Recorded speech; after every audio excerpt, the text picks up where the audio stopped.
the last meditation we'll do, a very simple one, is called the Journey into Thoughtlessness. It's to do a meditation that brings you into the state where there's no thoughts arising, and this chatter of the mind becomes very quiet.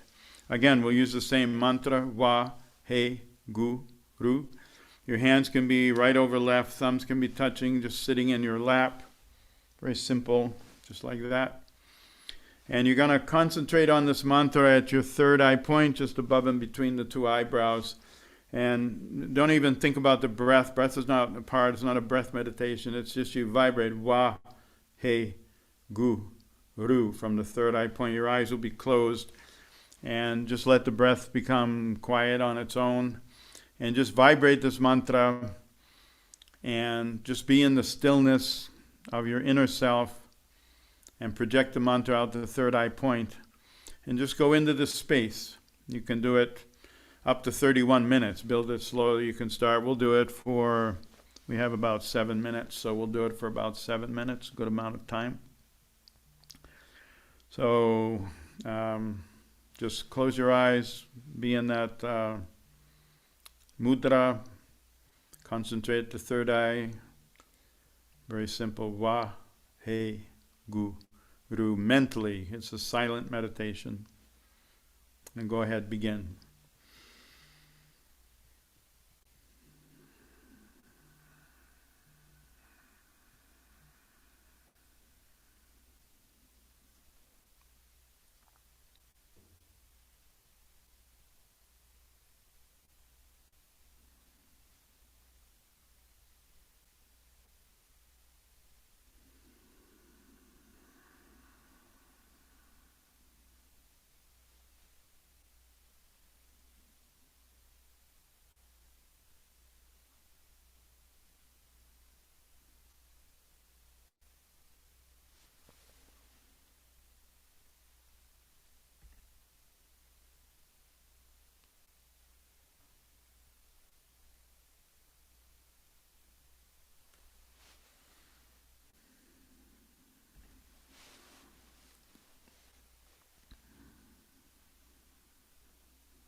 And inhale. And exhale.